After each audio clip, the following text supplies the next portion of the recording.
கலிலேயாவில் ரோம ஆட்சியாளராக நியமிக்கப்பட்டிருந்த ஏரோது தன் சகோதரனின் மனைவியை மணந்தது முறைகேடு என்று யோவான் கண்டித்ததினால் அவனை சிறையில் அடைத்திருந்தான்.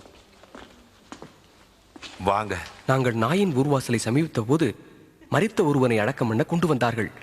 அது அந்த விதவைக்கு அவன் ஒரே மகன். இயேசு அவளை பார்த்து மனதுருக்கம் நிறைந்தவராய் அந்த பாடையை தொட்டு, வாரிவனே எழுந்திரு என்று உனக்கு சொல்லுகிறேன் என்றார். உடனே மரித்தவன் எழுந்து உட்கார்ந்தான். இயேசு அவனை அவன் தாயிடம் ஒப்படைத்தார். அவரிடம், கேள், வருவார் என்று யோவான் சொன்னது நீர்தானா, இல்லை வேறொருவருக்காக காத்திருக்க வேண்டுமா?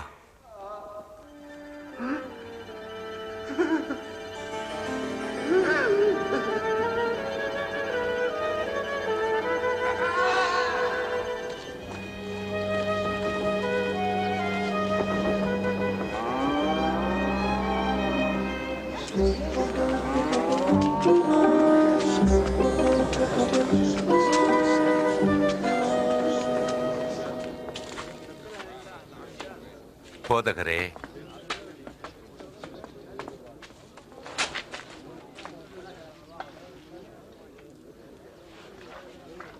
போதகரே, வருகிறவர் நீர்தானா அல்லது வேறொருவர் வர காத்திருக்க வேண்டுமா என்று கேட்க யோவான் எங்களை அனுப்பினார். யோவானிடம் போய் கண்டவைகளையும் கேட்டவைகளையும் அறிவியுங்கள். குருடர் பார்வையிடுகிறார்கள், முடவர் நடக்கிறார்கள். என்னை நம்புவதற்கு எவன் எவ்வித தடையும் காணவில்லை, அவன் பாக்கியவான்.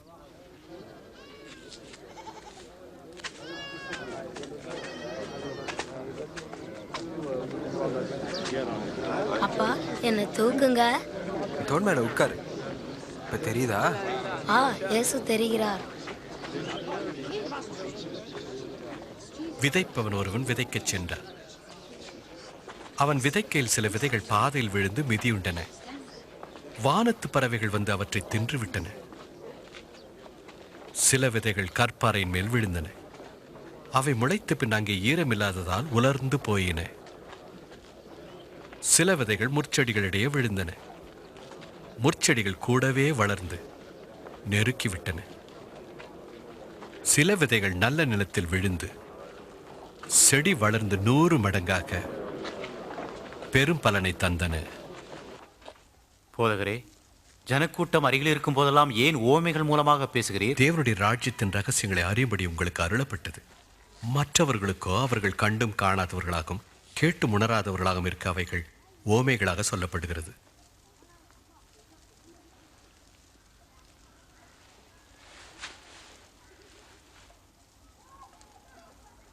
அந்த ஓமையின் கருத்து இதுவே: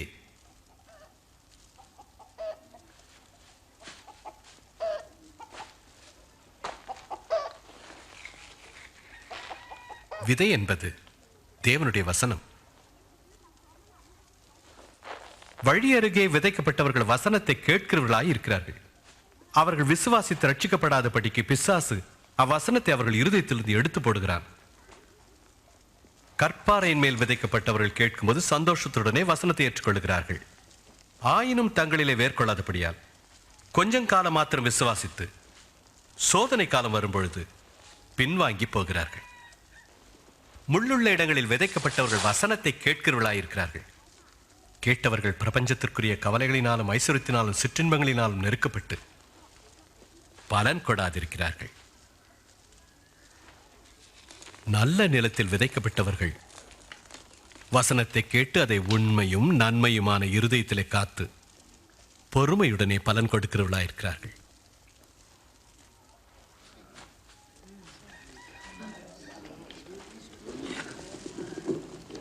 ஒருவனும் விளக்கை கொளுத்தி பாத்திரத்தால் மூடி கட்டிலின் கீழ் வைக்க மாட்டான். உள்ளே பிரவேசிக்கிறவள் வெளிச்சத்தை காணும்படி அதை விளக்கு தண்டி மேல் வைப்பான். வெளியரங்கமாகாத ரகசியம் இல்லை, அறியப்பட்டு வெளியே வராத மறைப்பொருளும் இல்லை. ஆகவே நீங்கள் கேட்கிற விதத்தை குறித்து கவனியுங்கள். உள்ளவன் எவனோ அவனுக்கு கொடுக்கப்படும், இல்லாதவன் எவனோ அவன் தனக்குண்டென்று நினைக்கிறதும் அவனிடத்திலிருந்து எடுத்துக்கொள்ளப்படும். போதகரே, உமது தாயாரும் சகோதரரும் வெளியே நிற்கிறார்கள், உம்மை பார்க்க வேண்டுமா? தேவனுடைய வசனத்தை கேட்டு கீழ்ப்படிப்பவர்களே எனக்கு தாயும் சகோதரருமாய் இருப்பார்கள்.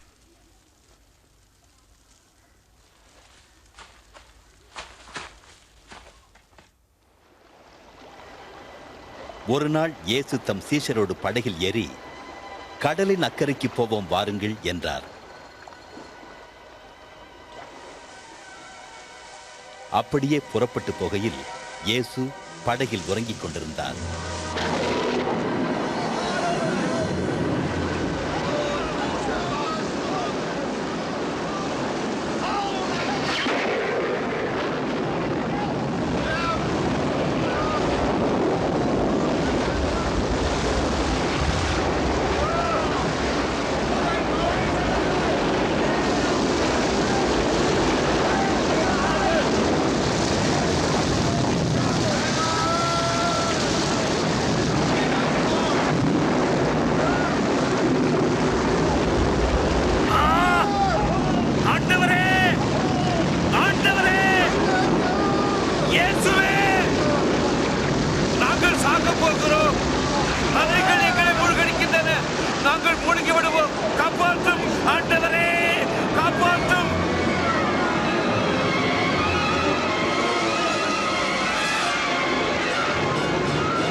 நாம் காப்பாற்றப்பட போகிறோம்.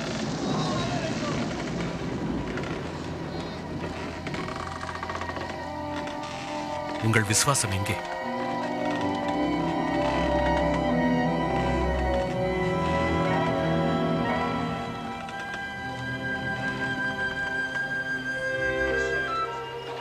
அவர்கள் பிரயாணம் செய்து கலிலேயாவுக்கு எதிரான கதரேனருடைய நாட்டில் போய் சேர்ந்தார்கள்.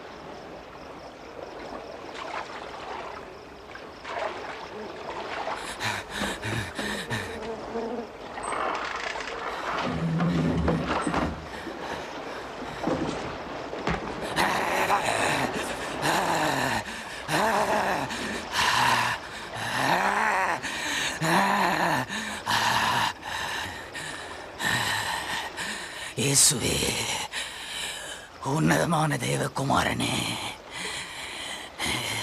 என்னிடத்தில் உமக்கு என்ன வேண்டும்? என்னை வேதனைப்படுத்தாதபடிக்கு உம்மை வேண்டிக் கொள்கிறேன். உன் பெயர் என்ன?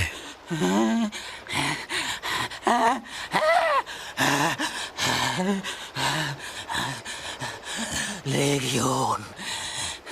ஆண்டவரே, நாங்கள் பாதாளத்திலே போகாதபடிக்கு எங்களை எங்களை அந்த பன்றிகளுக்குள் போக அனுமதியும்.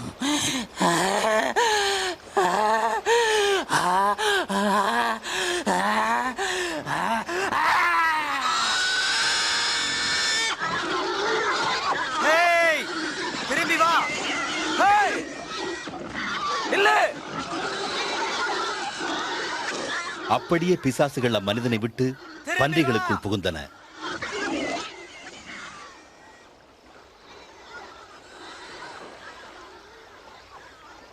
இங்கிருந்து போய்விடு. மந்திரவாதியே, போய்விடு. இவ்விடத்தை விட்டு போ. எங்களை விட்டுவிடு. இங்கிருந்து போ. நீர் போகும் இடமெல்லாம் வர விரும்புகிறேன். உம்மோடு வர அனுமதியும். உன் வீட்டிற்கு போ. தேவன் உனக்கு செய்தவைகள் எல்லாம் அறிவி.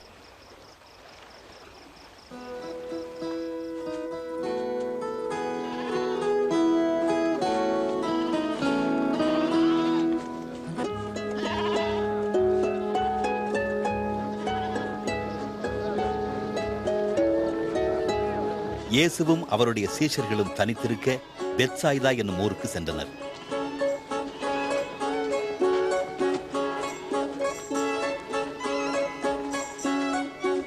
ஜனங்கள் அதை அறிந்து அவருக்கு பின் சென்றனர்.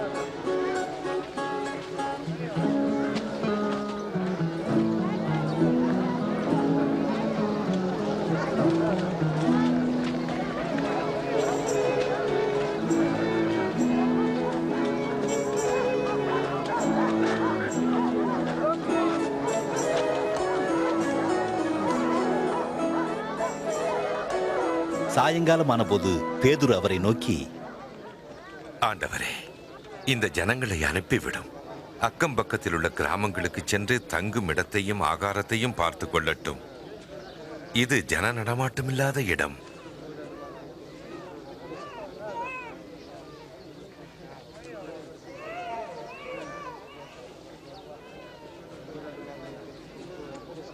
நீங்களே அவர்களுக்கு போஜனம் கொடுங்கள். ஆனால் எங்களிடம் இருப்பது 5 அப்பங்களும் 2 மீன்களும் தான்.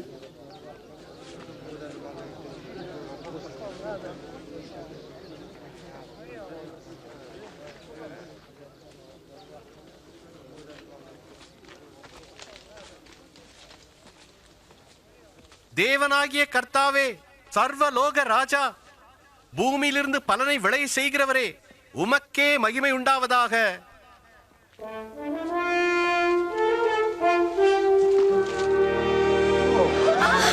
இது ஒரு அற்புதம். நம்பவே முடியல.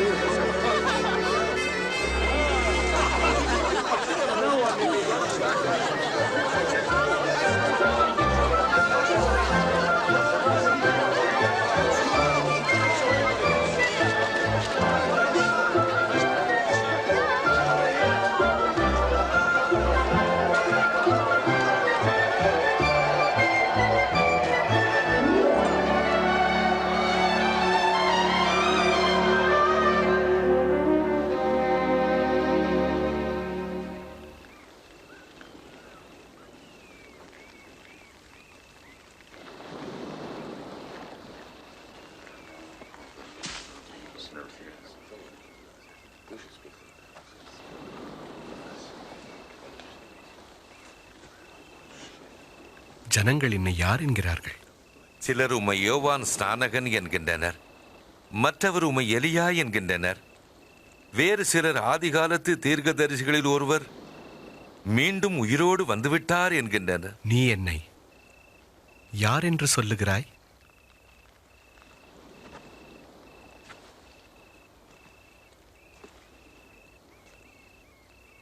நீர் தேவனாகிய கிறிஸ்து. நீங்கள் அதை ஒருவருக்கும் சொல்ல வேண்டாம். மனுஷகுமாரன் பல பாடுகள் படவும், தள்ளப்படவும், அவர் கொல்லப்படவும், ஆனால் 3ஆம் நாளில் உயிர்த்தெழுந்திருக்கவும் வேண்டும்.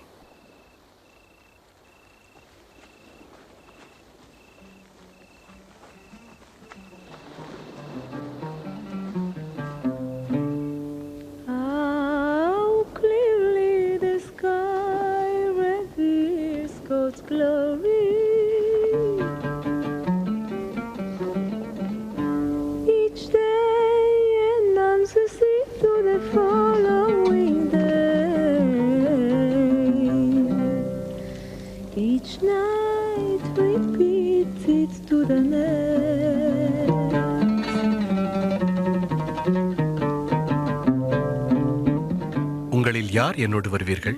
நான் உம்மை பின்பற்றி வருவேன். ஆனாலும் முதலில் நான் போய் என் வீட்டாரிடம் விடைபெற்று வருகிறேன். கலப்பையின் மேல் தன் கை வைத்து பின்னிட்டு பார்க்கிற எவனும் தேவனுடைய ராஜ்யத்திற்கு தகுதியுள்ளவன் அல்ல.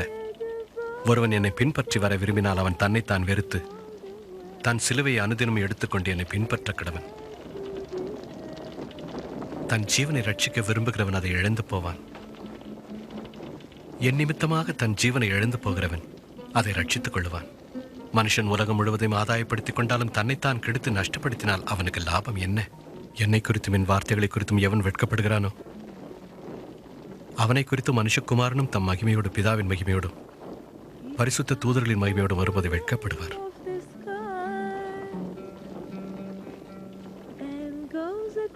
மெய்யாகவே சொல்லுகிறேன், இங்கே நிற்பவர்களில் சிலர் தேவனுடைய ராஜ்யத்தை காணும் முன் மரணத்தை ருசி பார்ப்பதில்லை.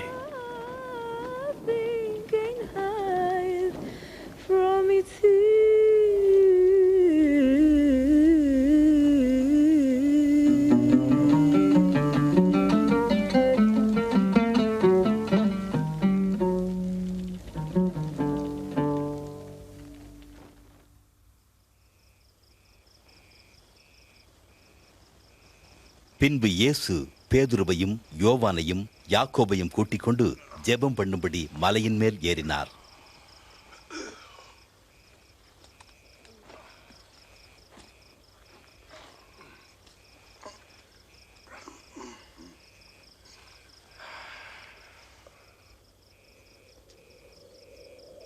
அவர் ஜெபம் பண்ணுகையில் அவருடைய முகரூபம் மாறி அவருடைய உடை வெண்மையாகி பிரகாசித்தது.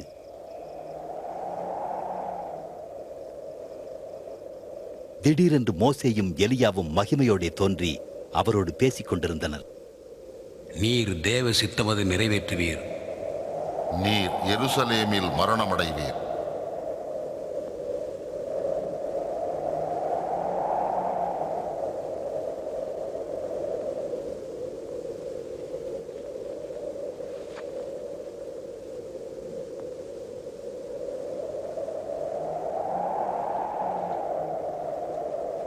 அவர்கள் புறப்படுகையில் பேதுரு இயேசுவை நோக்கி, ஆண்டவரே, நாம் இங்கேயே இருப்பது எவ்வளவு நல்லது. இங்கேயே 3 கூடாரங்களை போடுவோம். ஒன்று உமக்கும். பேதுரு பேசுகையில் ஒரு மேகம் வந்து அவர்கள் மேல் நிழலிட்டது. மற்றொன்று எலியாவுக்கும். அப்போது சீஷர்கள் பயந்தார்கள். உடனே மேகத்திலிருந்து ஒரு சத்தம் உண்டாகி, இவர் என் நேசகுமாரன், இவருக்கு செவி கொடுங்கள் என்று உரைத்தது.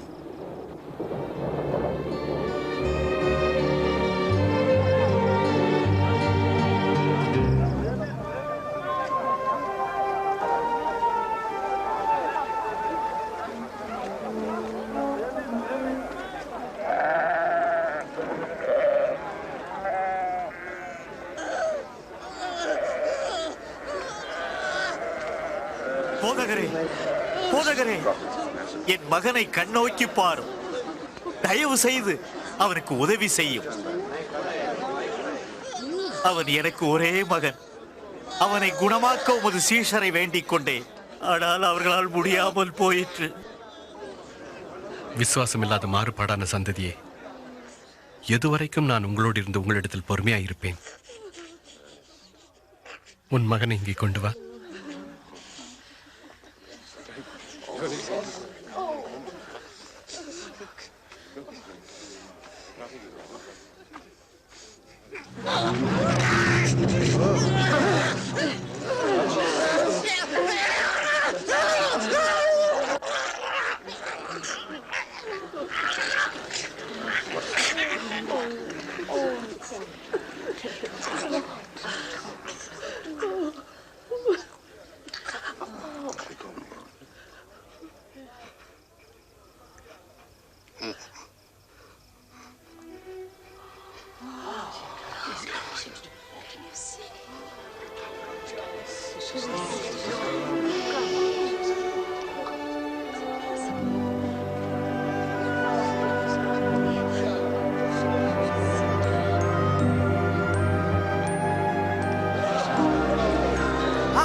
எவ்வளவு மாற்றம்!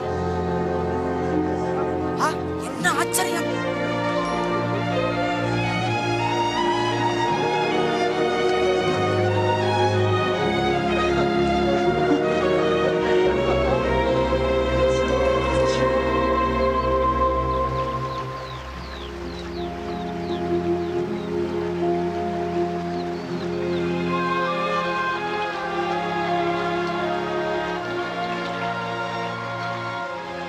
போதகரே, யோவான் தம் சீஷர்களுக்கு ஜெபிக்க கற்றுக் கொடுத்தது போல எங்களுக்கும் கற்றுத்தாரும்.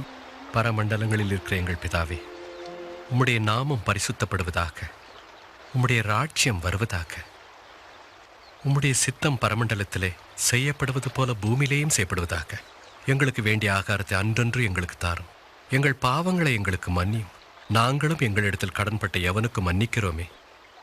எங்களை சோதனைக்குட்பட பண்ணாமல் தீமை நின்று எங்களை ரட்சித்துக் கொள்ளும் என்று ஜெபியுங்கள்.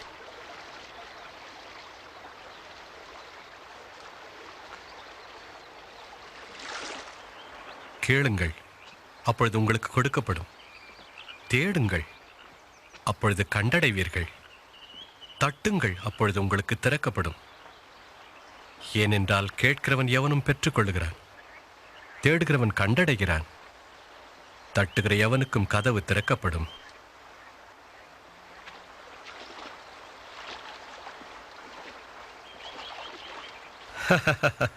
உங்களில் தகப்பனாயிருக்கிற ஒருவனிடத்தில் மகன் மீனை கேட்டால் மீனுக்கு பதிலாய் பாம்பை கொடுப்பானோ?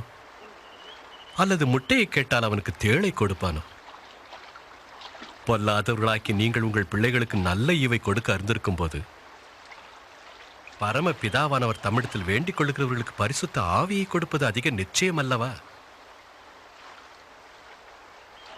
நான் உங்களுக்கு சொல்லுகிறேன், எண்ணத்தை உண்போம் என்று உங்கள் ஜீவனுக்காகவும் எண்ணத்தை உடுப்போம் என்று உங்கள் சரீரத்துக்காகவும் கவலைப்படாதிருங்கள்.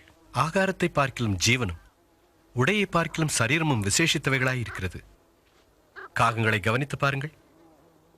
அவைகள் விதைக்கிறதும் இல்லை, அறுக்கிறதும் இல்லை, அவைகளுக்கு பண்டசாலையும் இல்லை, களஞ்சியம் இல்லை. அவைகளையும் தேவன் பிழைப்பூட்டுகிறார். பறவைகளை பார்க்கிலும் நீங்கள் எவ்வளவோ விசேஷித்தவர்களாயிருக்கிறீர்கள்.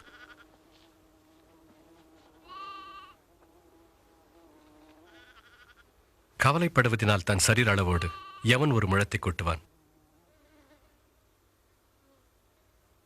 அற்பமான காரியத்தையே உங்களால் செய்யக்கூடாதிருக்க மற்றவர்களுக்காக நீங்கள் கவலைப்படுவதென்ன?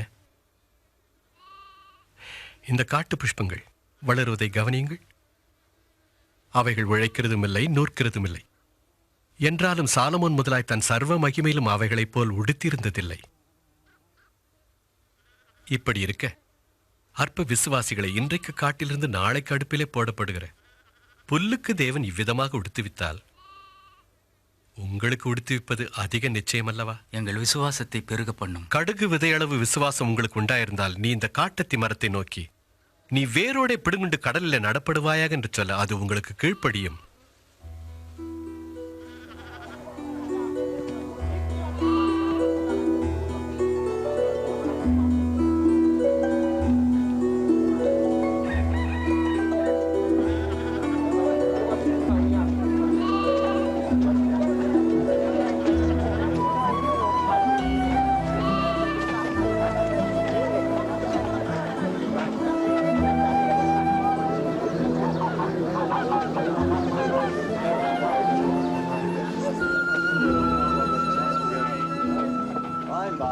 இடரல்கள் வராமல் போவது கூடாத காரியம். ஆகிலும் அவைகள் எவனால் வருகிறதோ அவனுக்கு ஐயோ.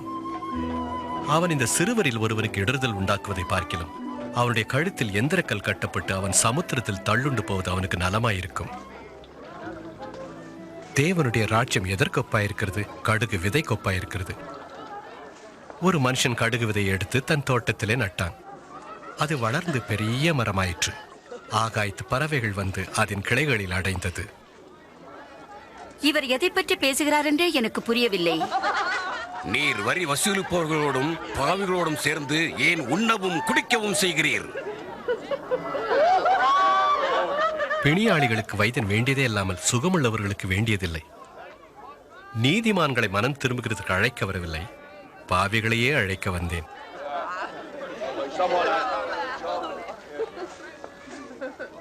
தேவராஜ்யத்தை குறித்து எங்களுக்கு சொல்லும். இன்னும் ஏதாகிலும் உண்டா? பயப்படாதே சிறுமந்தையே, உங்களுக்கு ராஜ்யத்தை கொடுக்க உங்கள் பிதா பிரியமாயிருக்கிறார். உங்களுக்கு உள்ளவைகளை விற்று பிச்சை கொடுங்கள். பழமையாய் போகாத பணப்பைகளையும் குறையாத பொக்கிஷத்தையும் பரலோகத்திலே உங்களுக்கு சம்பாதித்து வையுங்கள். அங்கே திருடன் அணுகுவதும் இல்லை, பூச்சி கெடுப்பதும் இல்லை. உங்கள் பொக்கிஷம் எங்கேயோ அங்கேயே உங்கள் மனமும் இருக்கும்.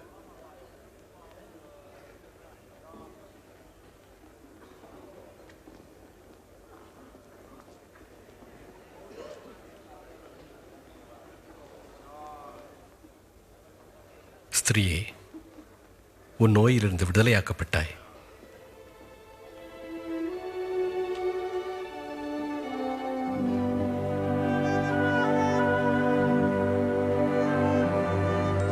பாருங்கள், பாருங்கள், குணமாகி விட்டார். என்ன அற்புதம்! வந்து பாருங்கள், இவள் குணமடைந்து விட்டார். தேவனுக்கு ஸ்தோத்திரம்.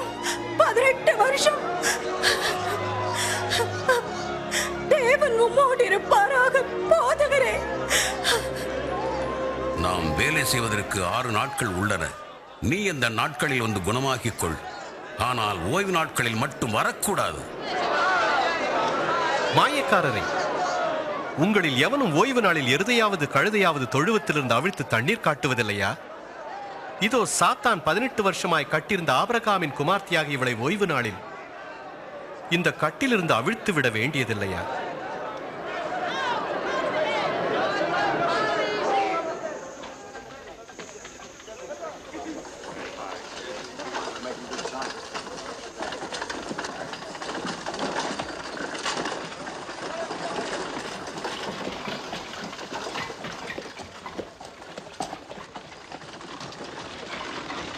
நல்ல போதகரே, நித்திய ஜீவனை அடைவதற்காக நான் என்ன செய்ய வேண்டும்? என்னை நல்லவன் என்று சொல்வானேன். தேவன் ஒருவர் தவிர நல்லவன் ஒருவனும் இல்லையே. நீ கற்பனைகள் அறிந்திருக்கிறாயே. விபச்சாரம் செய்யாதிருப்பாயாக, கொலை செய்யாதிருப்பாயாக, பொய் சாட்சி சொல்லாதிருப்பாயாக, உன் தகப்பனையும் தாயையும் கனம் பண்ணுவாயாக. இந்த கற்பனைகளை எல்லாம் என் சிறு வயது முதல் பின்பற்றி வருகிறேனே. இன்னும் உன்னிடத்தில் ஒரு குறை உண்டு. உனக்கு உண்டானவைகள் எல்லாம் விற்று தரித்திரருக்கு கொடு, அப்பொழுது பரலோகத்தில் உனக்கு பொக்கிஷம் இருக்கும். பின்பு என்னை பின்பற்றி வா. ஆனால் நாங்கள் வியாபாரிகள், ஐஸ்வர்யவான்கள்.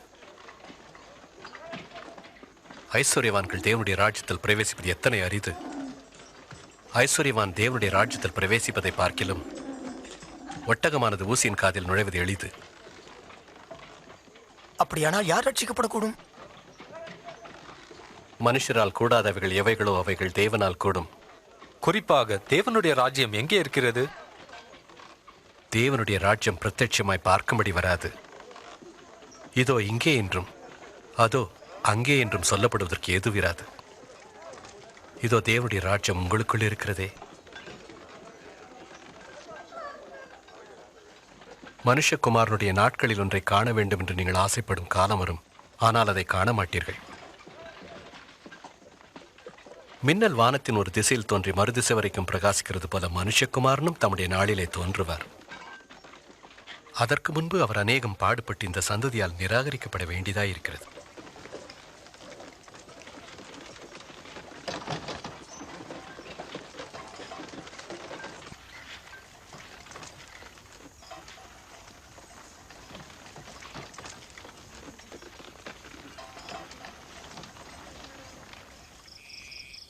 வேதத்தில் ஒரு எழுத்தின் உறுப்பு அழிந்து போவதை பார்க்கிலும் வானமும் பூமியும் ஒழிந்து போவது எளிதாயிருக்கும். நான் சொல்லுகிறேன், அநேக தீர்க்கதரிசிகளும் ராஜாக்களும் நீங்கள் காண்கிறவர்களை காண கேட்க விரும்பியும் காணாமலும் கேளாமலும் போனார்கள். நாங்கள் என்ன செய்ய வேண்டும்? நியாயப்பிரமாணத்தில் என்ன எழுதியிருக்கிறது? நீ வாசித்திருக்கிறது என்ன? உன் தேவனாகிய கர்த்தரிடத்தில் உன் முழு இருதயத்தோடும் முழு ஆத்மாவோடும் முழு பலத்தோடும் முழு சிந்தையோடும் அன்பு கூர்ந்து உன்னிடத்தில் அன்பு கூறுவது போல் பிறனிடத்தில் அன்பு கூறுவாயாக. சரியாய் சொன்னாய். அப்படியே செய், பிழைப்பாய். எனக்கு பிறன் யார்? அந்த சிப்பாய்கள் அல்ல. அப்படி என்றால் ராயன்? ஒரு மனுஷன் எருசலேமிலிருந்து எரிகோவுக்கு போகையில் கள்ளர் கையில் ஆகப்பட்டான். அவன் வஸ்திரங்களை உரிந்து கொண்டு அவனை காயப்படுத்தி குற்றீராக விட்டு போனார்கள். அப்பொழுது தற்செயலாய் ஒரு ஆசாரியன் அந்த வழியே வந்து அவனை கண்டு பக்கமாய் விலகி போனான். அந்தபடியே ஒரு லேவியனும் அந்த இடத்துக்கு வந்து அவனை கண்டு அவனும் பக்கமாய் விலகி போனான். பின்பு சமாரியன் ஒருவன் பிரயாணமாய் வருகையில் அவனை கண்டு மனதுருகி கிட்ட வந்து அவனுடைய காயங்களில் எண்ணெயும் திராட்சரசம் வார்த்து காயங்களை கட்டி அவனை தன் கழுதையின் மேல் ஏற்றி சத்திரத்திற்கு கொண்டு போய் பராமரித்தான். மறுநாளிலே தான் புறப்படும் போது 2 பணத்தை சத்திரத்தான் கைகளில் கொடுத்து, நீ இவனை விசாரித்துக்கொள், அதிகமாய் ஏதாகிலும் செலவழித்தான் நான் திரும்பி வரும்போது தருவேன் என்றான்.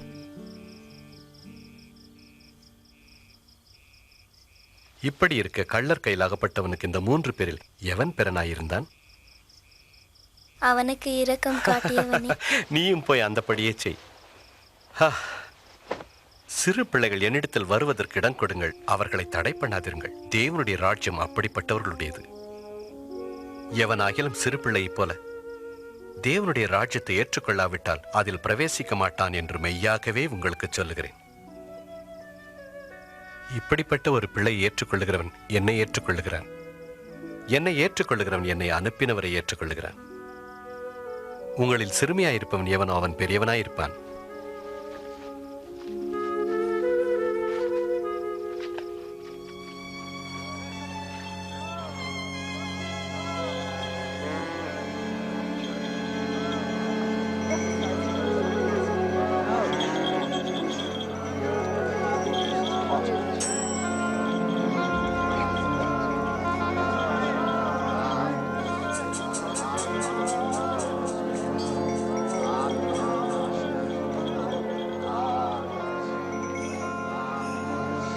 ஐயா, என்ன நடக்கிறது இங்கே? யார் போவது? நசரேயனாகிய இயேசு இந்த வழியே கடந்து போகிறார்.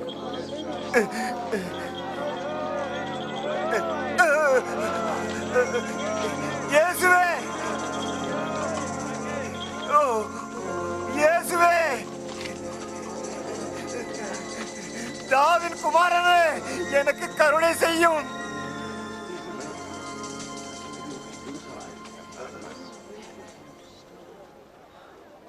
நான் உனக்கு என்ன செய்ய வேண்டும்? நான் பார்க்க விரும்புகிறேன்.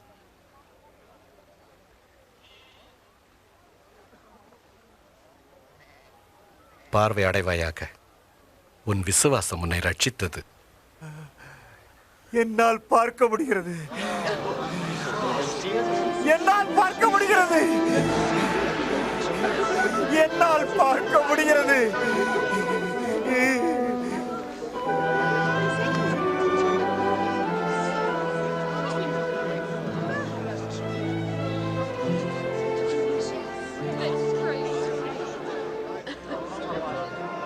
இயேசு எருசலேமுக்கு போகும் வழியில் அநேகர் அவரை சந்தித்தனர்.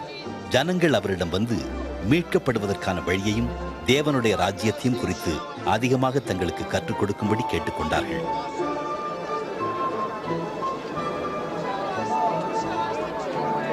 இவர் மெய்யாகவே ஒரு தீர்க்கதரிசி. என் ஆண்டவரே, என் தேவனே, என்னை ரட்சியும்.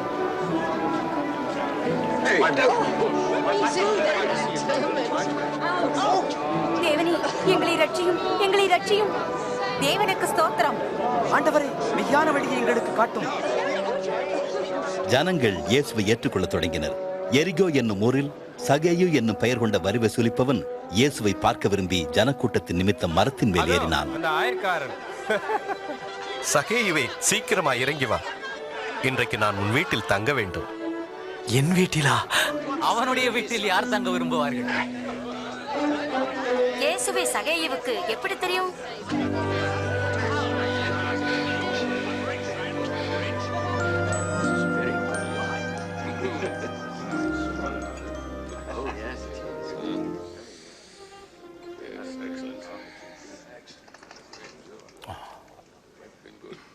கேளுங்கள், என் ஆசியில் பாதியை ஏழைகளுக்கு கொடுக்கிறேன். நான் யாரிடமாவது அநியாயமாய் எதையாயிலும் வாங்கியிருந்தால் நாளத்தனையாக திரும்ப கொடுத்து விடுகிறேன்.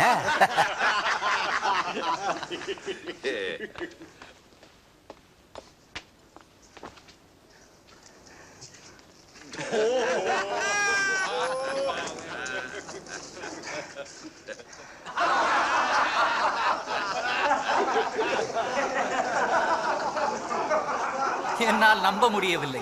வரி வசூலிக்கும் ஒருவன் திரும்ப கொடுக்கிறானா? கூடாத காரியம்.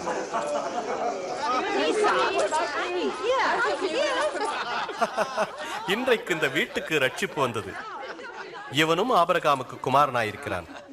இழந்து போனதை தேடவும் ரட்சிக்கவுமே மனுஷகுமாரன் வந்திருக்கிறார்.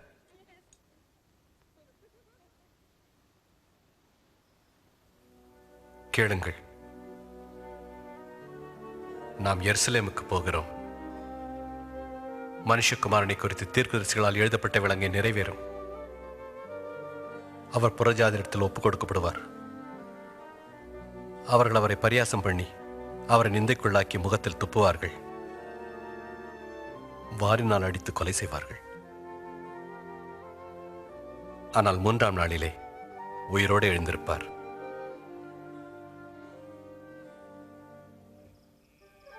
மனுக்குலத்தின் பாவத்திற்காக தாம் அங்கே பலியாக போவதை இயேசு அறிந்திருந்த போதிலும் எருசலேமுக்கு போகும் வழியையே தெரிந்து கொண்டார். அவர் வருவதைக் கண்ட அநேக ஜனங்கள் சந்தோஷப்பட்டு அவரை தங்கள் ராஜா என்று புகழ்ந்து கூறினார்கள்.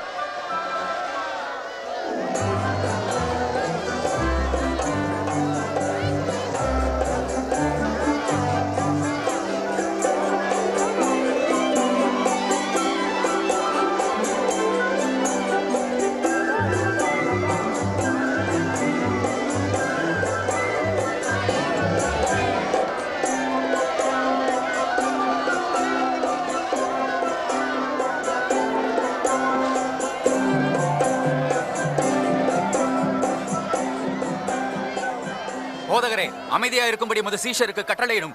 இவர்கள் பேசாமல் இருந்தால் இந்த கல்லுகளை கூப்பிடும் என்று உங்களுக்கு சொல்லுகிறேன். இவரே சமாதான பிரபு.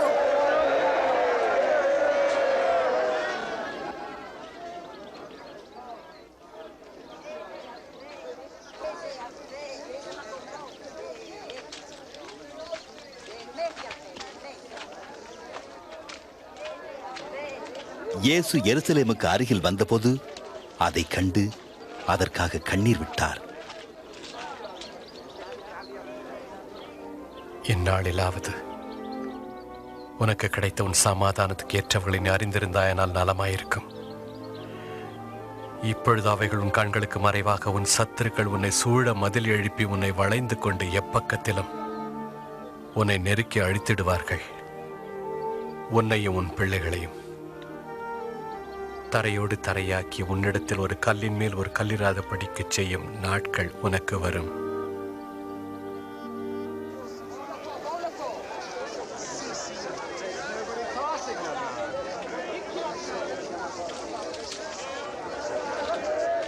எருசலேமில் இருந்த பரிசுத்த தேவாலயம் ஜெப வீடாக இருப்பதற்கு பதிலாக ஒரு வியாபார சந்தையாக மாறியிருந்தது.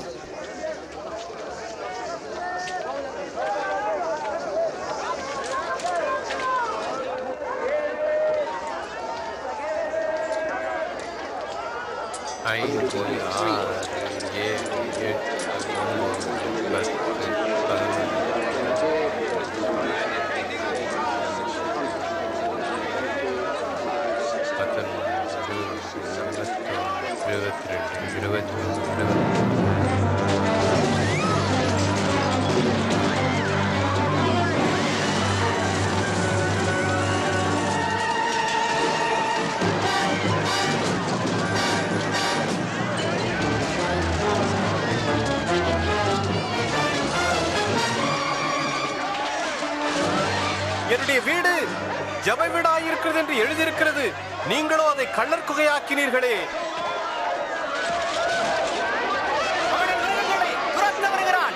நிறுத்துங்கள், அவனை நிறுத்துங்கள்.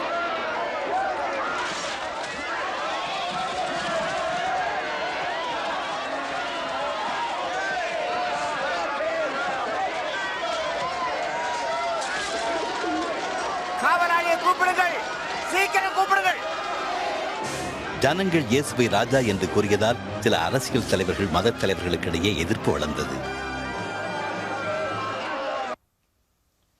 அவனை பலரும் ராஜா என புகழ்வதை நான் அறிகிறேன். ராஜா? கள்ளர்கள், பாவிகள், பிச்சைக்காரர்களுக்கு இவன் ராஜா. இவனைப் போல் பலரை பார்த்திருக்கிறோம். வருவார்கள், போவார்கள், மறைந்து விடுவார்கள். அசதியாயிராதே, அவனை பின்பற்றவர்கள் பெருகுகிறார்கள்.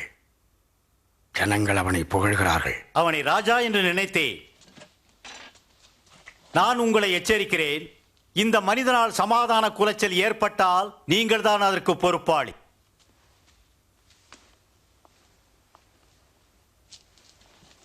அவர் கூறுவது உண்மைதான். கலிலேயனை பிடிப்பதற்கு இது நல்ல நேரம்.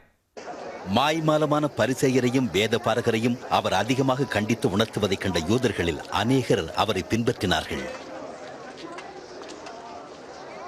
அதே சமயத்தில் அவரை விரோதித்தவர்களின் கூட்டமும் பெருகியது. இயேசு தேவாலயத்தில் இருக்கும்போது ஒரு ஏழை விதவை 2 காசை காணிக்கையாக கொடுப்பதை கண்டார். இதைவிட அதிகமாக உன்னால் கொடுக்க முடியாதா? நான் சொல்லுகிறேன், இந்த ஏழை விதவை மற்றெல்லாரை பார்க்கிலும் அதிகமாய் கொடுத்தாள். அவர்கள் எல்லாரும் தங்கள் பரிபூர்ணத்திலிருந்து எடுத்து தேவனுக்கென்று காணிக்கை கொடுத்தார்கள். இவளோ தன் வறுமையிலிருந்து தன் ஜீவனத்துக்கு உண்டாயிருந்ததெல்லாம் கொடுத்து விட்டாள். எங்களுக்கு சொல்லும், இவைகளை சொல்ல உமக்கு என்ன அதிகாரம் உண்டு? இந்த அதிகாரத்தை உமக்கு கொடுத்தவர் யார்? நான் ஒரு கேள்வி கேட்கிறேன். யோவான் கொடுத்த ஸ்நானம் தேவனால் உண்டாயிற்றோ அல்லது மனுஷனால் உண்டாயிற்றோ?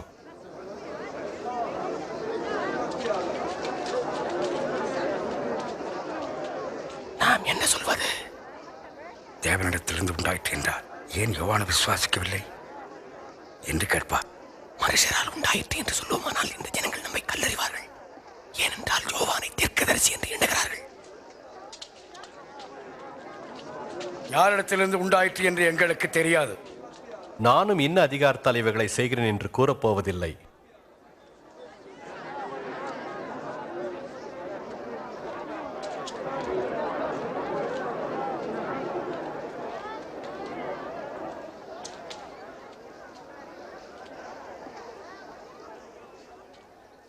ஒரு மனுஷன் ஒரு திராட்சை தோட்டத்தை உண்டாக்கி அதை குத்தகைக்கு விட்டு நெடுநாளாக பிரதேசத்துக்கு போயிருந்தான்.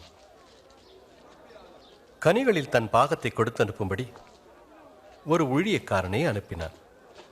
அந்த தோட்டக்காரர் அந்த ஊழியக்காரனை அடித்து அவனை வெறுமையாக கனிகள் ஏதுமின்றி அனுப்பிவிட்டார்கள். வேறொரு ஊழியனை அனுப்பினான்.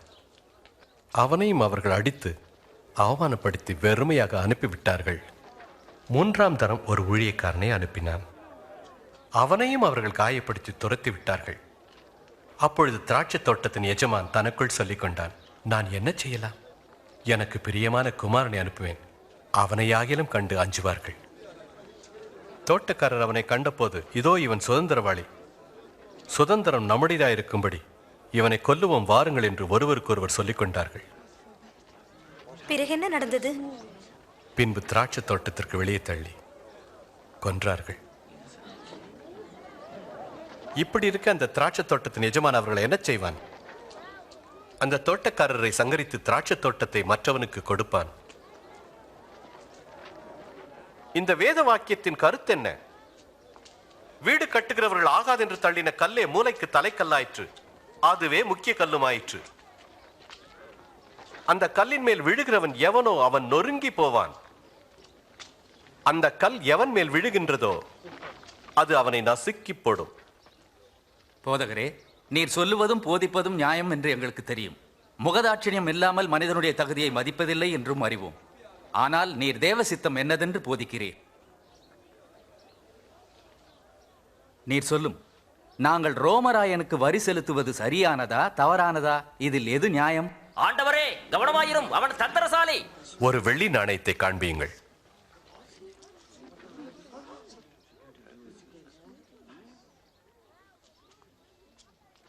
இதில் இருக்கிற முகமும் பெயரும் யாருடையது? அப்படியானால் ராயனுடையதை ராயனுக்கு கொடுங்கள், தேவனுடையதை தேவனுக்கு கொடுங்கள். அதற்கு உங்கள் பதில் என்ன? பஸ்காவை பலியிட வேண்டிய புளிப்பில்லாத அப்ப பண்டிகை நாள் வந்தது.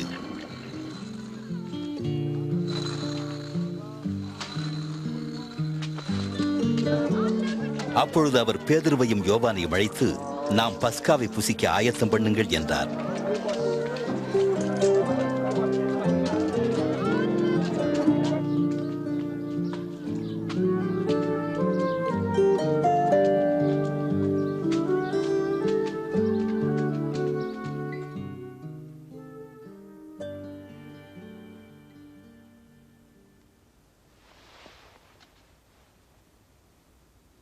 நான் பாடுபடுவதற்கு முன்னே உங்களுடனே கூட இந்த பஸ்காவை புசிக்க ஆசையாயிருந்தேன். உங்களுக்கு சொல்லுகிறேன், தேவனுடைய ராஜ்யத்தில் இது நிறைவேறும் அளவும் நான் இனி புசிப்பதில்லை.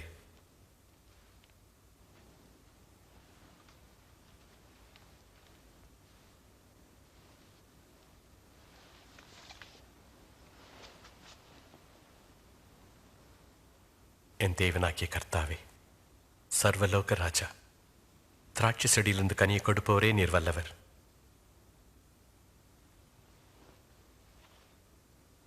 நீங்கள் இதை வாங்கி உங்களுக்குள்ளே பங்கிட்டுக் கொள்ளுங்கள். தேவனுடைய ராஜ்யம் வருமளவும் திராட்சை ரசத்தை நான் பானம் பண்ணுவதில்லை என்று உங்களுக்கு சொல்லுகிறேன்.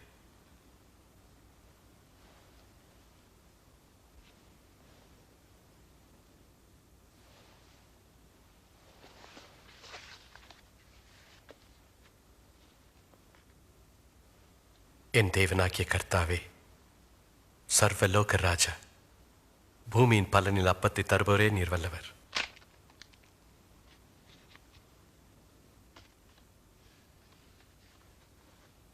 இது உங்களுக்காக கொடுக்கப்படுகிற என்னுடைய சரீரமாய் இருக்கிறது. என்னை நினைவு கூறும்படி இதை செய்யுங்கள்.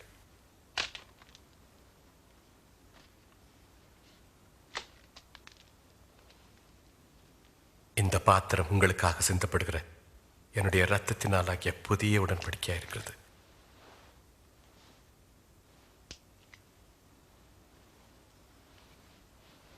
ஆனால் இதோ என்னை காட்டி கொடுக்கிறவனுடைய கை என்னுடனே கூட பந்தியில் இருக்கிறது. தீர்மானிக்கப்பட்டபடியே மனுஷகுமாரன் போகிறார். ஆனாலும் அவரை காட்டி கொடுக்கிற மனுஷனுக்கு ஐயோ.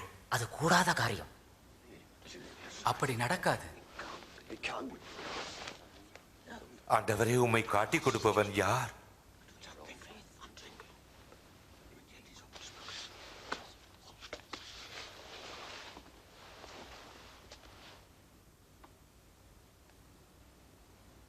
உங்களில் பெரியவன் சிறியவனைப் போல் இருக்க கடவன். தலைவன் பணிவிடைக்காரனைப் போலவும் இருக்க கடவன். பந்தியில் இருக்கிறவனோ பணிவிடை செய்கிறவனோ எவன் பெரியவன்? பந்தி இருக்கிறவன் அல்லவா? அப்படி இருந்தும் நான் உங்கள் நடுவிலே பணிவிடைக்காரனைப் போல இருக்கிறேன். எனக்கு நேரிட்ட சோதனைகளில் என்னோடு கூட நிலைத்திருந்தவர்கள் நீங்களே. ஆகையால் என் பிதா எனக்கு ஒரு ராஜ்யத்தை ஏற்படுத்தினது போல நானும் உங்களுக்கு ஏற்படுத்துகிறேன். நீங்கள் என் ராஜ்யத்திலே என் பந்தியில் போஜன பானம் பண்ணி இஸ்ரவேலின் 12 கோத்திரங்களையும் நியாயத்திற்கவர்களாய் சிங்காசனங்களின் மேல் உட்காருவீர்கள் என்றால் அங்கே வஞ்சகனே இரான். சீமோனி, சீமோனி, இதோ கோதுமை சுளகினால் புடைக்கிறது போல சாத்தான் உங்களை புடைக்கிறதற்கு என்னை உத்தரவு கேட்டுக்கொண்டான். நான் உன் விசுவாசம் ஒழிந்து போகாதபடி உனக்காக வேண்டிக் கொண்டேன். நீ குணப்பட்ட பிறகு உன் சகோதரரை ஸ்திரப்படுத்துவாயாக. ஆண்டவரே, நான் உம்மோடு சிறைப்படுவதற்கும் மரிக்கவும் ஆயத்தமாயிருக்கிறேன். பேதுருவே, இன்றைக்கு சேவல் கூவதற்கு முன்னே நீ என்னை 3 தரம் மறுதலிப்பா என்று உனக்கு சொல்லுகிறேன்.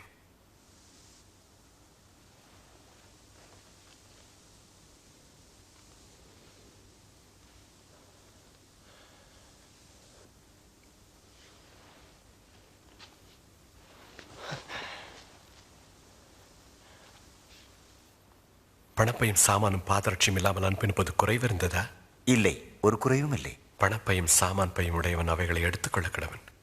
பட்டயம் இல்லாதவன் தன் வஸ்திரத்தை விற்று ஒன்றை கொள்ள கடவன். அக்கிரமக்காரில் ஒருவராக எண்ணப்பட்டார் என்கிற வாக்கியம் நிறைவேற வேண்டியதாயிருக்கிறது. என்னை பற்றிய காரியங்கள் முடிவு பெறும் காலம் வந்திருக்கிறது. ஆண்டவரே, இதோ இங்கே 2 பட்டயம் இருக்கிறது.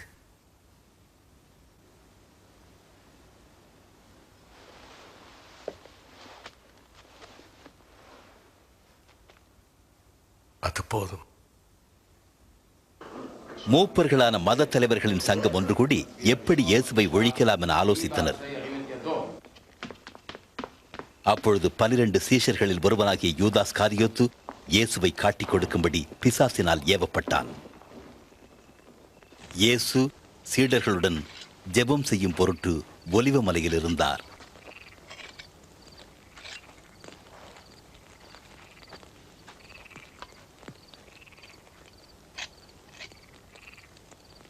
நீங்கள் சோதனைக்குட்படாதபடிக்கு ஜெபம் பண்ணுங்கள்.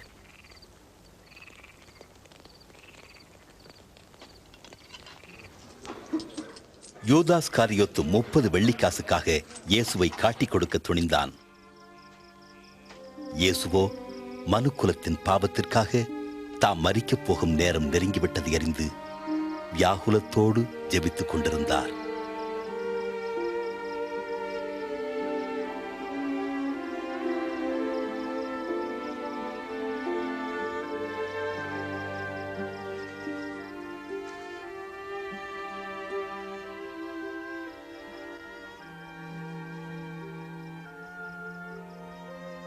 பிதாவே, உமக்கு சித்தமானால் இந்த பாத்திரம் என்னை விட்டு நீங்கும்படி செய்யும். ஆயினும் என்னுடைய சித்தத்தின்படி அல்ல, உம்முடைய சித்தத்தின்படியே ஆக கடவுது. வானத்திலிருந்து ஒரு தூதன் தோன்றி அவரை பலப்படுத்தினான். அவருடைய வேர்வை இரத்தத்தின் பெருந்துளிகளாய் தரையில் விழுந்தது.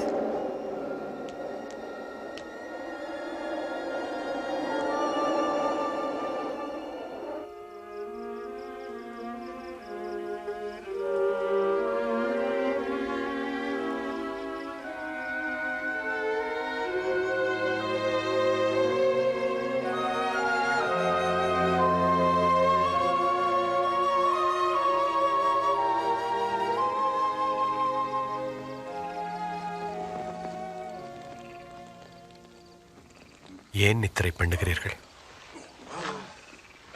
எழுந்திருங்கள், சோதனைக்குட்படாதபடி ஜெபம் பண்ணுங்கள்.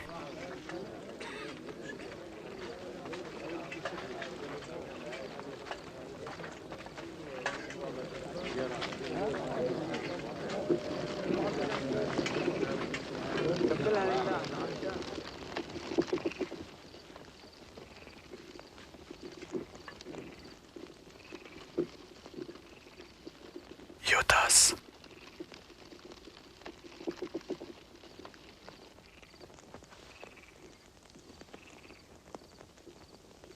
மனுஷகுமாரனை முத்தத்தினால காட்டி கொடுக்கிறாய். ஆண்டவரே, பட்டயத்தில் நாம் விட்டோமா?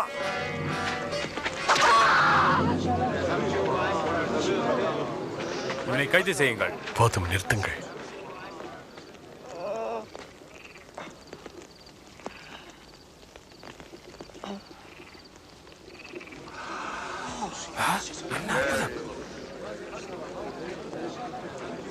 கள்ளனை பிடிக்க வருவது போல பட்டயங்களையும் தடிகளையும் எடுத்து வந்திருக்கிறீர்களே.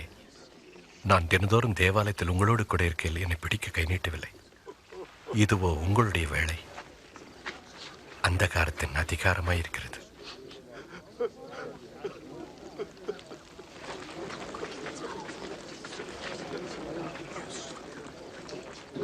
அவனை கைது செய்யுங்கள்.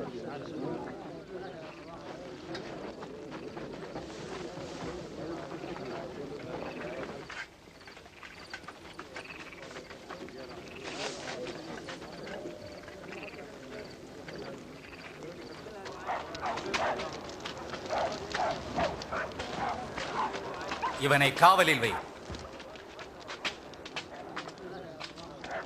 சேவகர்கள் அவரை முற்றத்திலே கொண்டு போய் நிறுத்தி யூதருடைய ராஜா என்று கூறி பரிகாசம் செய்தனர். இது ராஜா அணிந்திருந்த அங்கி.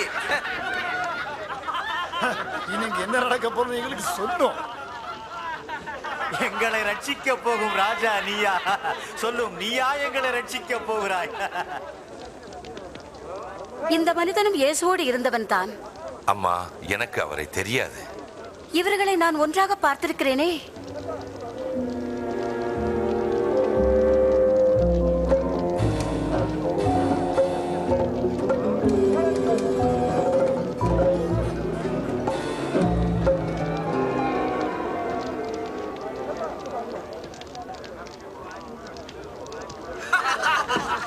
நாங்களும் ஒரு பணிவான வேலையாட்கள்.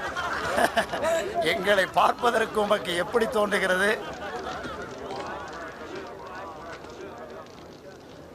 நீயும் அவர்களில் ஒருவன் தானே? நான் இல்லவே இல்லை.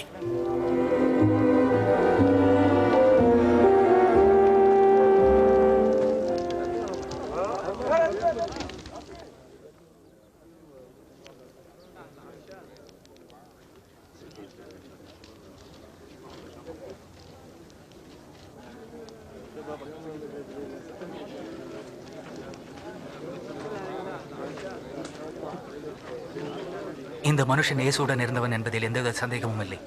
அதுவும் இவன் கலிலேயனாக இருக்கிறான். நீ போ. நீ என்ன சொல்லுகிறாய் என்றே எனக்கு புரியவில்லை.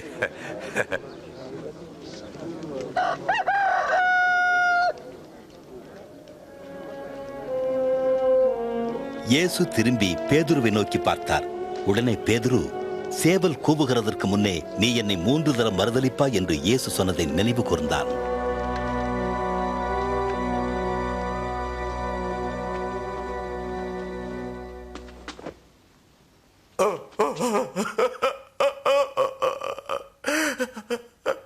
ஆண்டவரே,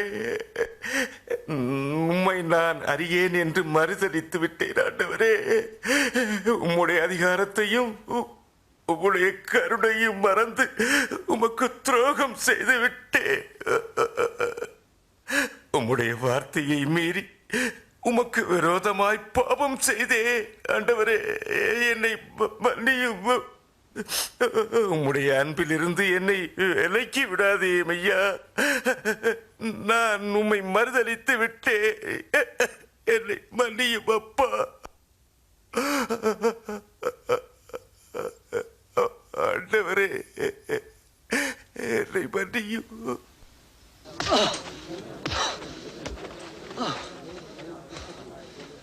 உன்னை அடித்தது யார்? சொல்லு. உன்னை அடிக்கப் போவது யார் என்று தீர்க்க தரிசனமாக சொல்லு.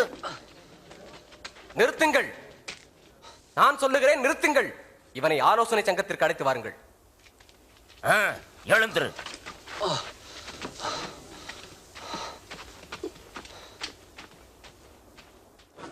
இயேசுவை விசாரணை செய்ய மதத் தலைவர்களின் சங்கம் கூடியது.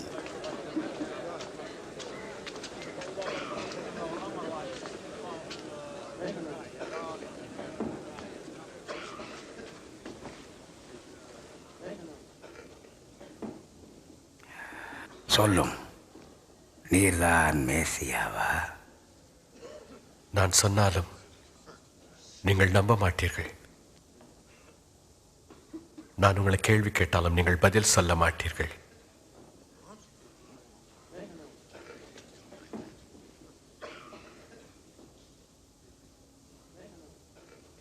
இது முதல் மனுஷகுமாரன் சர்வ வல்லமையுள்ள தேவனுடைய வலது பாரிசத்தில் வீற்றிருப்பார். அப்படியானால் நீ தேவகுமாரனா? நீர் சொன்னபடி நான் அவர்தான்.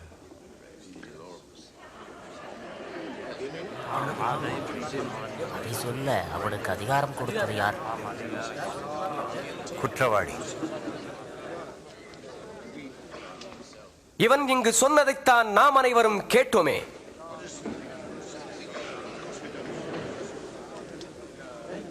இவனை நாம் பிலாத்துவிடம் அழைத்து செல்வோம். ஆம் ஆம், அப்படியே செய்வோம்.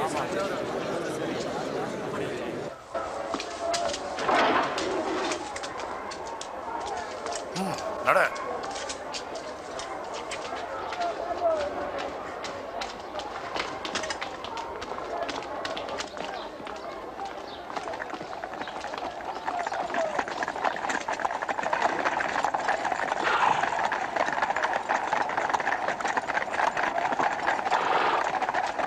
பிலாத்து ஆயிரக்கணக்கானவர்களை சிலுவையில் அறைந்து கொன்ற மிக கொடிய ரோம ஆட்சியாளன் இயேசுவை அவனிடத்திற்கு அழைத்துச் சென்றார்கள்.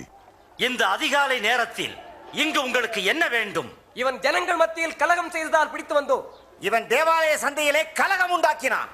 இவனுக்கு என்ன தண்டனை கொடுக்க போகிறீர்? அவனை தண்டியும். இந்த மனுஷனை தண்டிக்க இவனிடத்தில் நான் ஒரு குறையும் காணவில்லை. இவன் குற்றவாளி என்று நாங்கள் கண்டுபிடித்தோம். ராயனுக்கு வரி கொடுக்க வேண்டாம் என்றும், தன்னையே மேசியா என்றும், தான் ஒரு ராஜா என்றும் சொல்லுகிறான். ராஜா?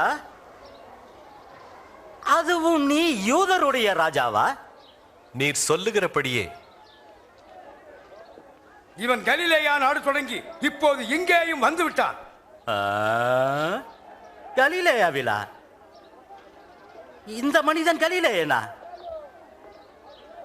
அப்படி என்றால் இவனை நாம் ஏரோதிடமே ஒப்படைப்போம். அவன் இன்னும் எருசலேமில் இருக்கிறான் அல்லவா? ஏரோதிடமே கொண்டு போங்கள்.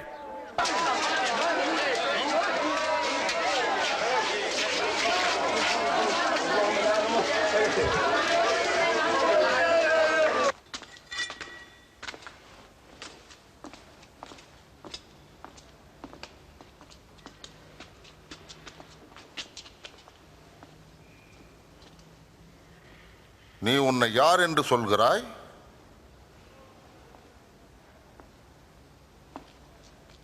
நீ சீஷர்கள் என்று அழைப்பவர்கள் யார்?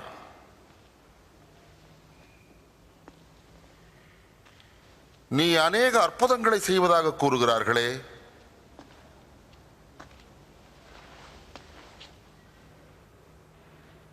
எங்கே? எனக்கும் ஒன்று செய். எங்கள் அரசே, இவன் ஜனங்களை ஏமாற்றி வசப்படுத்தி தன் பட்சமாக்கிக் கொண்டு தன்னை ஒரு ராஜா என்கிறான். இந்த மனுஷனா ராஜாவா?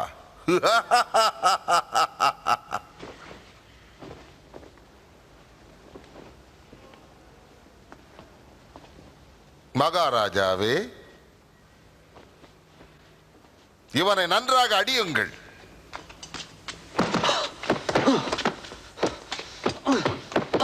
இவனை பிலாத்துவினிடமே அழைத்துச் செல்லுங்கள். இது அவனுடைய ஆட்சிக்குட்பட்டது.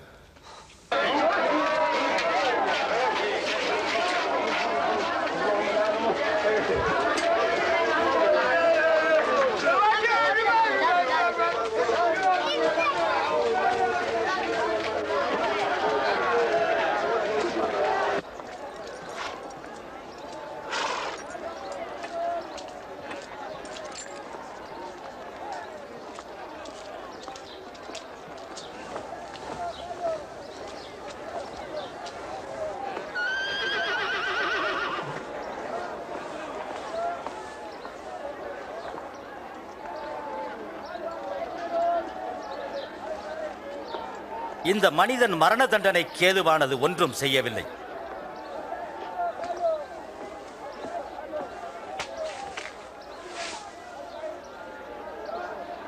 ஆகையால் இவனை சாட்டையால் அடிப்பித்து விடுதலையாக்குகிறேன். பண்டிகை தோறும் ஒரு குற்றவாளியை எங்களுக்கு விடுதலையாக்குவது உமது கடமை அல்லவா? பரபாசை எங்களுக்கு விடுதலை செய்யும். ஆமாம். இந்த மனிதனை தீர்த்துவிடும். ஆமாம், பரபாசை எங்களுக்காக விடுதலை செய்யும்.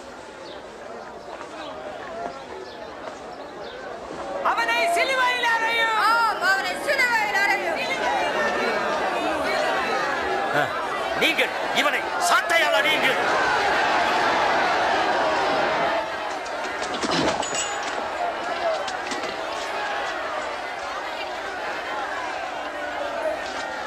நீரே தாமதிக்கிறேன்.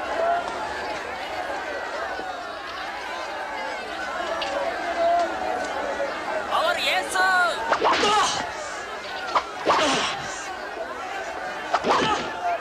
ஏன் இப்படி துன்புறுத்துகிறீர்கள்?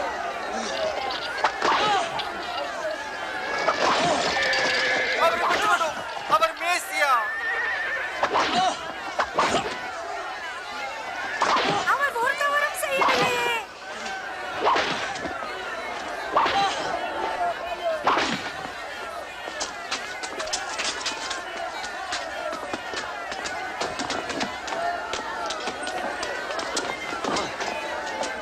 அவனை தூக்கிவிடு.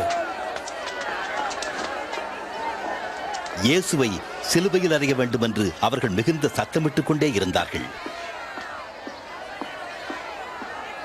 இதனால் பிலாத்து கலகத்து நிமித்தமும் கொலைபாதகத்து நிமித்தமும் காவலில் வைக்கப்பட்டிருந்த பரபாஸ் என்பவனை விடுதலையாக்கி இயேசுவையோ சிலுவையில் அறைய ஒப்புக் கொடுத்தான்.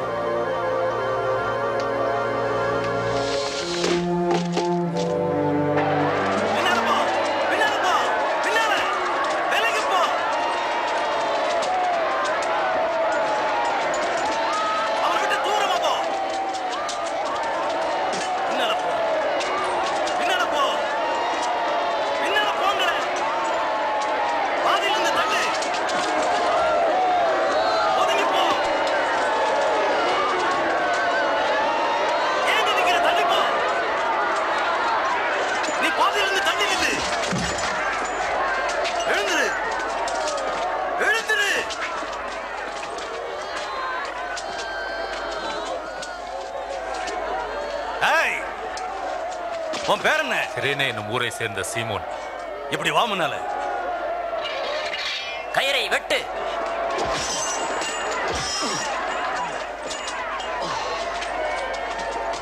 நீ இதை தூக்கிட்டு போ.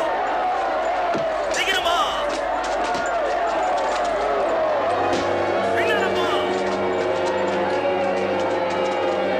பின்னால இல்லை. அவனை விடு.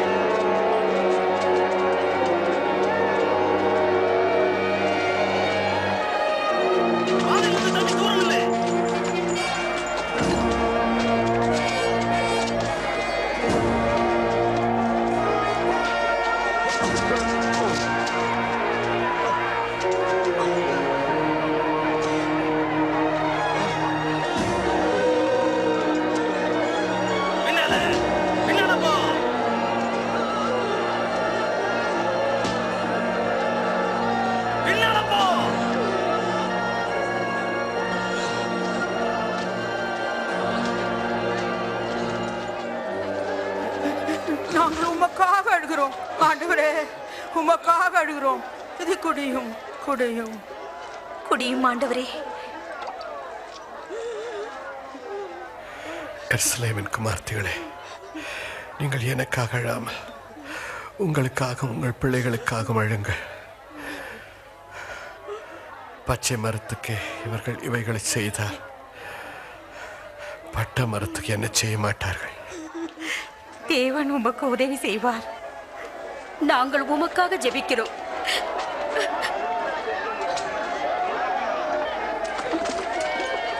போ. சீக்கிரம் வா. நீ வேகமா போ. எல்லாம் நீ முன்னால போ. எல்லாம் சீக்கிரம் வா முன்னால. சீக்கிரம் சீக்கிரம் போயிட்டே இரு. நீ போ. வா நீ போயிட்டே இரு. போய் போ.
ஆணி அடிங்க.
பிதாவே, இவர்களுக்கு மன்னியும்.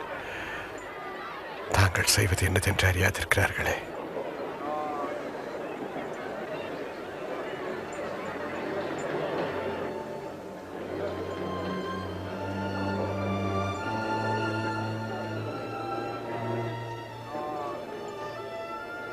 இவன் மற்றவர்களை ரட்சித்தார், இப்போது தன்னைத்தானே ரட்சித்துக் கொள்ளட்டும். நீ மேசியவானால் உன்னை நீயே ரட்சித்துக் கொள். எங்கே சிலுவையிலிருந்து இறங்கி வா. எங்கே உமது அற்புதங்களில் ஒன்றை காட்டு பார்ப்போம்.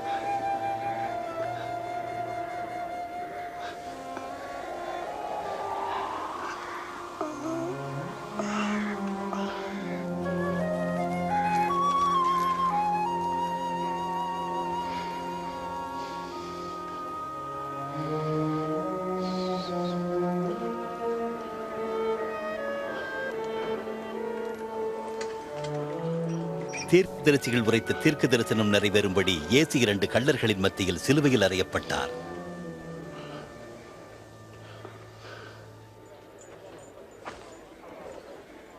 இது ஒரு சாதாரண மனிதனின் அங்கியே அல்ல.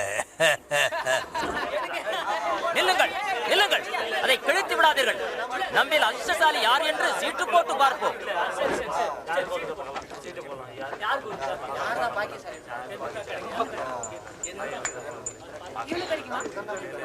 நீ அதை வைத்துக் கொண்டு என்ன செய்ய போகிறாய்?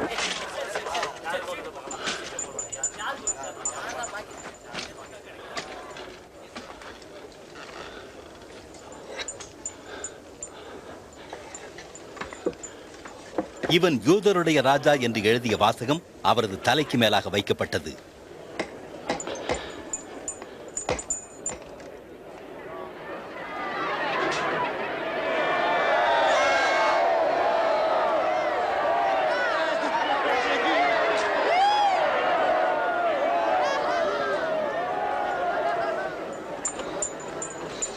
நீ யூதருடைய ராஜாவானால் உன்னை நீ ரட்சித்துக்கொள்.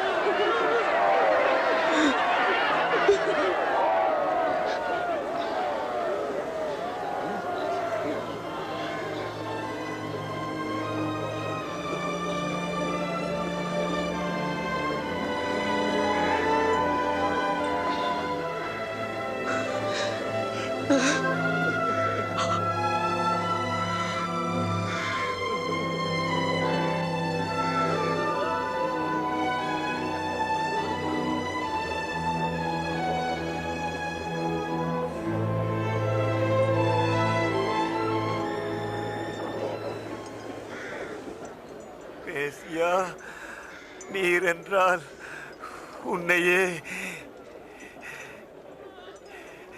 நீ ரட்சித்துக்கொள், எங்களையும் கூட ரட்சியும். நீ தேவனுக்கு கூட பயப்படுகிறது இல்லையா? நீ பெற்ற அதே தண்டனை அவரும் பெற்றிருக்கிறார். ஆனால் அவர் தவறேதும் செய்யவில்லை.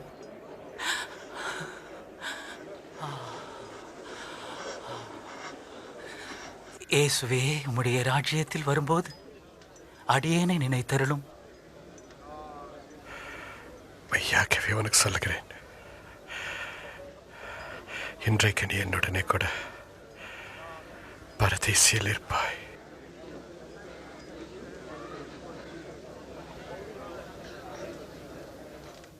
அப்பொழுது நடுப்பகலாயிருந்த அந்நேரத்தில் 3 மணி நேரம் வரை பூமி எங்கும் அந்தகாரம் உண்டாயிற்று.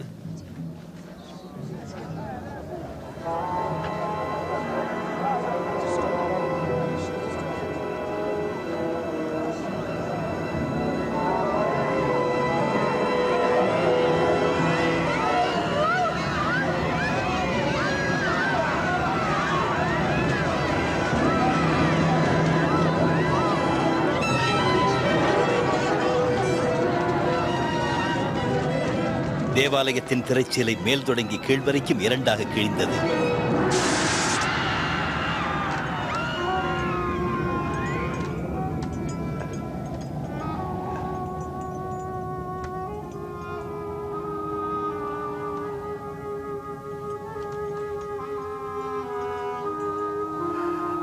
பிதாவே, உம்முடைய கைகளில் என் ஆவியை ஒப்புவிக்கிறேன்.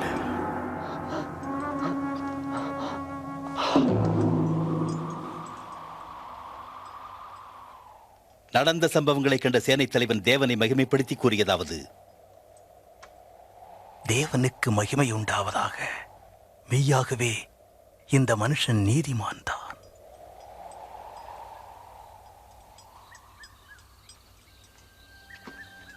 உத்தமனும் நீதிமானுமாயிருந்த அரிமத்தியா என்னும் ஊரைச் சேர்ந்த யோசேப்பு யூதர்களின் மத ஆலோசனை சங்கத்தின் செய்கைக்கு உடன்படாதவனாக இருந்தான். அவன் ஓய்வு நாள் தொடங்குவதற்கு முன்பு பொந்தியு பிலாத்துவிடம் சென்று இயேசுவின் சரீரத்தை கல்லறையில் வைக்க அனுமதி பெற்றுக் கொண்டான்.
ஐயா, நாங்களும் கர்த்தருடைய சரியத்தை பின்பற்றுகிறோம்.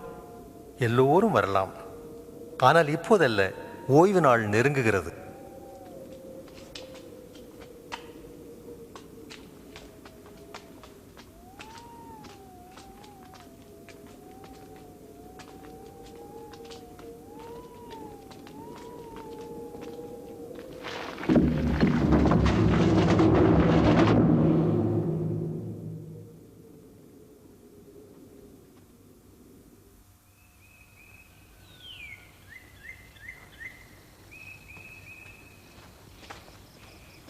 ஞாயிற்றுக்கிழமை அதிகாலையிலே தாங்கள் ஆயத்தம் பண்ணின வாசனை மிக்க கந்தவர்க்கங்களை எடுத்துக்கொண்டு கல்லறை இருக்கும் இடத்திற்கு வந்தார்கள்.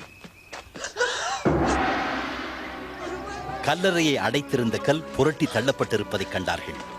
உள்ளே நுழைந்த அவர்கள் ஆண்டவராகிய இயேசுவின் சரீரத்தை காணவில்லை.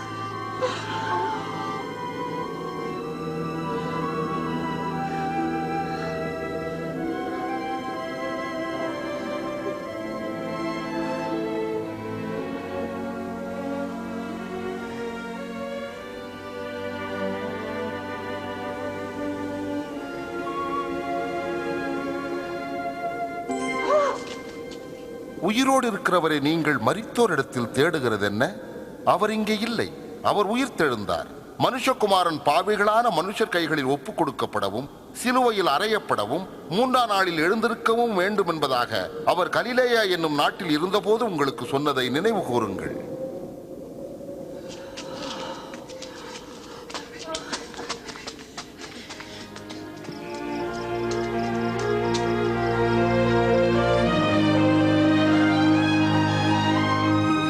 கேளுங்கள், கல் புரட்டு தள்ளப்பட்டிருந்தது. நாங்கள் உள்ளே சென்றோம். இயேசுவின் சரீரத்தை அங்கு காணவில்லை. என்ன, காணவில்லையா? மேலும் 2 தூதர்கள் எங்கள் முன் தோன்றி சூரியனைப் போல் பிரகாசித்து உயிரோடு இருக்கிறவரை நீங்கள் எதற்காக மரித்தவர்கள் மத்தியில் தேடுகிறீர்கள் என்றார்கள். இது உண்மை. எங்களை நம்புங்கள், நம்புங்கள். நாங்கள் அவர்களை கண்டோம். நீங்களும் போய் பாருங்கள். கல்லறை காலியாக உள்ளது. நமது ஆண்டவர் அங்கு இல்லை. அவர் உயிர் தெழுந்தார். பேதுரு, நாங்கள் சொல்வதை நீ நம்பு.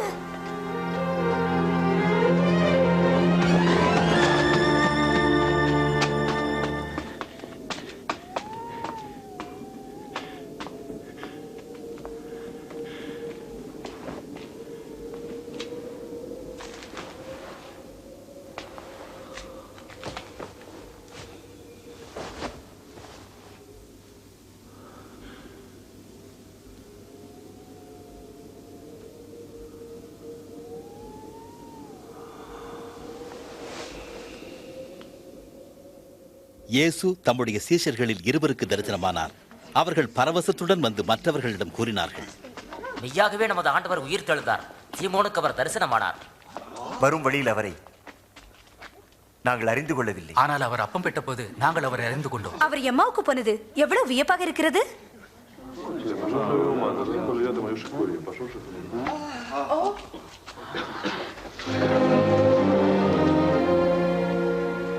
சமாதானம் உண்டாவதாக.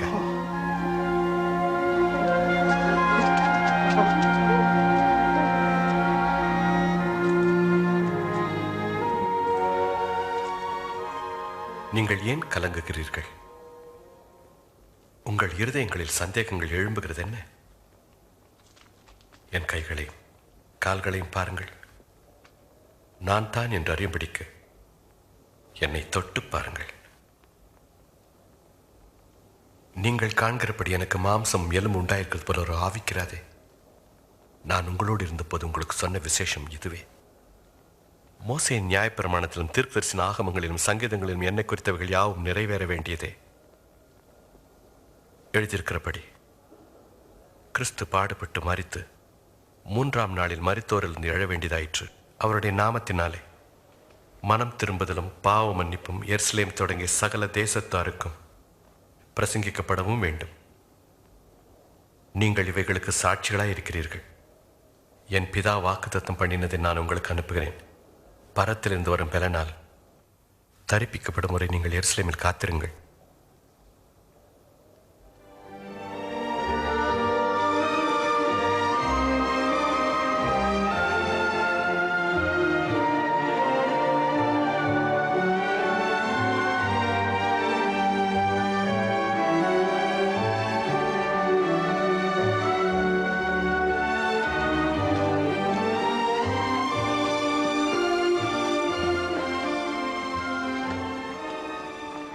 கர்த்தர் உங்களை ஆசீர்வதிப்பாராக. வானத்திலும் பூமியிலும் சகல அதிகாரமும் எனக்கு கொடுக்கப்பட்டிருக்கிறது. ஆகையால் நீங்கள் புறப்பட்டு போய் சகல ஜாதிகளையும் சீஷராக்கி பிதா, குமாரன், பரிசுத்த ஆவியின் நாமத்தில் ஞானஸ்நானம் கொடுங்கள். நான் உங்களுக்கு கட்டளையிட்ட யாவையும் கைக்கொள்ளும்படி அவர்களுக்கு உபதேசம் பண்ணுங்கள். இதோ உலகத்தின் முடிவு பரியந்தம் சகல நாட்களிலும் நான் உங்களுடனே கூட இருக்கிறேன். ஆமென்.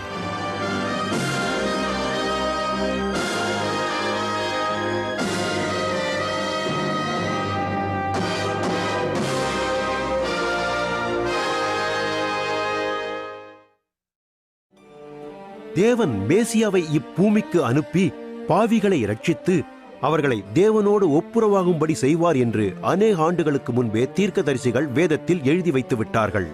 இயேசுவின் வாழ்க்கை வரலாறானது தேவன் இப்பூமிக்கு அனுப்புவதாக வாக்கு பண்ணிய உலக இரட்சகர் அவரே என்பதை நிரூபித்து காட்டியது. ஒரு கன்னிகை கர்ப்பவதியாகி ஒரு குமாரனை பெறுவாள் என ஏசையா தீர்க்கதரிசி உரைத்த தீர்க்க தரிசனம் அப்படியே நிறைவேறினது. தேவ வல்லமையினால் கன்னிமரியாள் கர்ப்பவதியாகி இயேசு பாலனை பெற்றெடுத்தாள். வேதத்தில் எழுதப்பட்டபடி இயேசுவின் அற்புதமான பிறப்பானது அவரே தேவன் வாக்கு பண்ணிய மேசியா என்பதற்கும் தேவகுமாரன் என்பதற்கும் அடையாளமாக இருந்தது. மக்கள் இயேசுவை பார்த்தபோது அவரிலே தேவ வல்லமையையும் தேவனுடைய குணலட்சணங்களையும் கண்டார்கள். அவர் ஜனங்களின் பாவங்களை மன்னித்தார், அவர்களின் வியாதிகளை குணமாக்கினார், அவர்களை பரலோக ராஜ்யத்திற்கு கொண்டு செல்வதாக வாக்கு பண்ணினார். மனுக்குலத்தின் பாவங்களுக்காக பலியாக ஒப்புக் கொடுத்தார். பாவத்தின் தண்டனையை தன்மேல் ஏற்றுக்கொண்டு தன் ஜீவனை கொடுத்தார். பின் உயிரோடு எழுந்து மரணத்தை விட தான் வல்லமையுள்ளவர் என்பதை நிரூபித்தார். என் ஜீவனை கொடுக்கவும் அதை திரும்ப எடுக்கவும் எனக்கு அதிகாரம் உண்டு என்று மேசியா இயேசு சொன்னார். தீர்க்கதரிசிகளின் தீர்க்க தரிசனம் இயேசு கிறிஸ்துவின் வாழ்க்கையில் முழுவதும் நிறைவேறியதால் தேவனுடைய வசனமானது பிழையற்றது, பழுதற்றது, நித்தியமானது என்பதை நிரூபித்தது. இயேசுவே தேவனுடைய வார்த்தை. இயேசுவின் மூலமாகவே தேவன் தம்மை தம் மக்களுக்கு வெளிப்படுத்தினார். ஆதி மனிதனை உருவாக்கிய போது அவர்களுக்கு கொடுத்த நிறைவான வாழ்க்கையை கொடுக்கவே இயேசு இப்பூமிக்கு வந்தார். ஆனால் ஜனங்களோ அவரை புறக்கணித்து அவர் கட்டளைக்கு கீழ்ப்படியாமற் போனார்கள். இக்கீழ்ப்படியாமை தேவனுக்கும் மனிதனுக்கும் இடையே பிரிவினையை உண்டு பண்ணியது. எல்லோரும் பாவம் செய்து தேவ மகிமையை இழந்தார்கள் என்றும் பாவத்தின் சம்பளம் மரணம் என்றும் வேதம் கூறுகிறது. எனவே பாவம் செய்யும் மக்கள் தேவனோடு இணைந்து ஐக்கியமாக வாழ முடியாது. ஆபிரகாமுடைய குமாரனுக்கு பதிலாக ஒரு ஆட்டுக்கடாவை பலியிட்ட தேவன் மனுக்குலத்தின் பாவத்திற்காக தன் ஒரே பேரான குமாரனாகிய இயேசுவை பலியிட்டார். இயேசுவை விசுவசித்து தங்கள் நம்பிக்கையை அவர் மேல் வைத்திருப்பவர்கள் யாவரும் தேவனுடைய ராஜ்யத்திற்கு தகுதியுள்ளவர்களாகும்படி இப்படி செய்தார். எனவே இயேசு கிறிஸ்துவை விசுவசித்து அவரை பின்பற்றுபவர்கள் யாவரும் பாவ தண்டனைக்கும் நரக வாழ்க்கைக்கும் தப்பி தேவனோடு என்றென்றும் வாழ்வார்கள். இயேசு மரணத்திலிருந்து உயிர் தெழுந்ததும் மனம் திரும்பி தேவனிடம் வருகின்ற ஒவ்வொருவரின் பாவங்களையும் மன்னித்து அவர்களுக்கு விடுதலை கொடுத்து பரலோக பாக்கியத்தையும் கொடுப்பார் என்ற நற்செய்தியை மக்கள் சுவிசேஷமாக அறிவிப்பார்கள் என்று இயேசு தன் சீடர்களிடம் கூறினார். நான் அனுப்பப் போகிற பரிசுத்த ஆவியான தேவன் உங்களோடு இருந்து சத்தியத்தை போதித்து தேவ வழியில் நடக்கத்தக்க வல்லமையையும் உங்களுக்கு தருவார் என்று இயேசு தன் சீடர்களிடம் சொன்னார். ஒரு பாவியான ஸ்திரீ மனம் திரும்பி இயேசுவை பின்பற்றிய போது இயேசு அவளை நோக்கி, உன் விசுவாசம் உன்னை இரட்சித்தது என்றும் உன் பாவங்கள் உனக்கு மன்னிக்கப்பட்டன என்றும் கூறினார்.